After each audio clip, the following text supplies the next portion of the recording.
So then we come into the master bedroom. So double doors again. Double doors again, right? gives you that real sense of arrival. Yep. Again, there's, you know, this is more focused on that outside deck area. So there's a sliding door out to that, so that you in the morning on your own can go out and enjoy the quiet in the morning. Fantastic. A higher headboard really gives you a sense of arrival. And you have a higher bed here, so we've lifted it up, so we've got a little more formal. Yeah. Beautiful headboard. Yeah. I mean, Glenn. So this is again your line.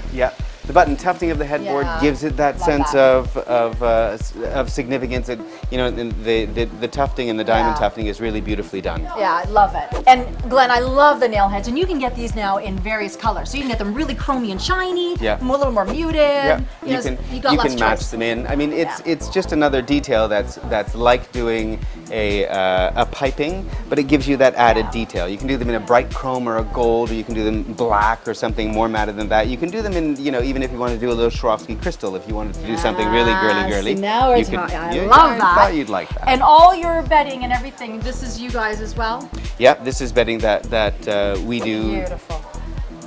You do it all. What don't you do? Well, I can think of a few things we haven't done yet, but they're on the list. Now, in this case, we have beautiful, this is like chunky, round, bedside tables. Yep. And you've matched it with this similar lamp. Right. So it's matching the whole circular theme here. Yep. Tall windows again, but you've raised it so it's matching the height of the bed, right? Right. Nothing's worse than having a bed low down, and then this is just much sticking way up. So it all has to work in.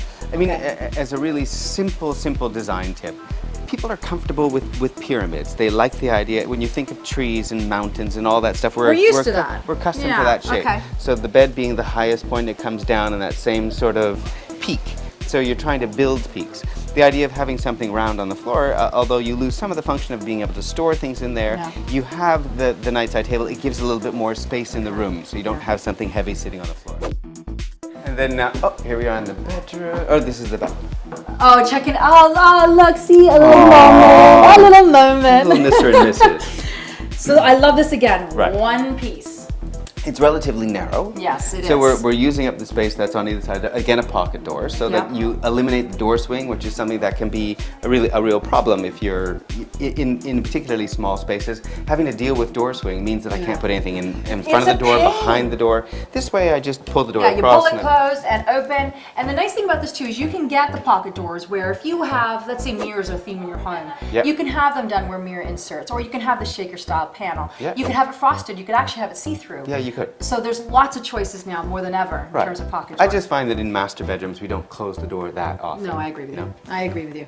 So you've really made this so that you're not losing space. This is narrow, but it's a functional sink. What more do you need? You made it wider as opposed to deeper. And most people do the opposite. They always go deep, even when the space doesn't really let for it. Then you have a long distance. Yeah, well, then you're walking in a door and you've got to meander around. But you see it all the time, Glenn. You know what I'm talking about. Yeah, for sure. And you don't need to have that much space. You need to have a place to put your stuff, where you want to be able to have your razor or whatever. But look what you've done. You've extended the counter, the whole wall. You've got an area to sit so you can prep and if you need to do your makeup or whatever. The Great cabinetry. interior of that could be mirrored, and you could sit down and do your makeup in there, have all your storage there. Again, the glass shower, which is completely open. It keeps the space feeling really open. Well, just like look how they open and close now, and you can buy these these are full units, which is amazing. It really has come a long way. There's no excuse in terms of updating a bathroom.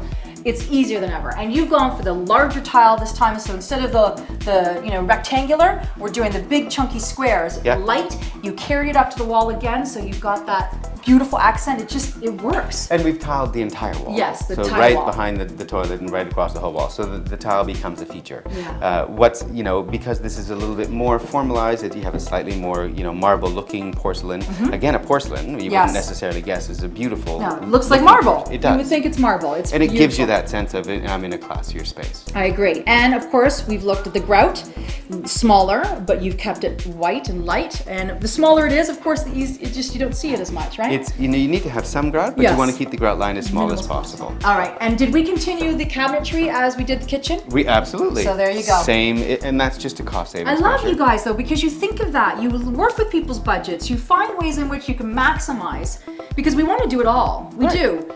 but you help us to say, okay, you know what? Here's your budget. Let's do this first. So then we can do this. The deal is always, you know, once I have a clear understanding of what it is you want to do and how much you have to be able to do it, as long as that's a realistic, you know. So you have to be honest. Right. Really important. You can't make a silk purse out of a sow's ear. No. They're just, you know, you can't. There's only so much that you can do with a particular budget.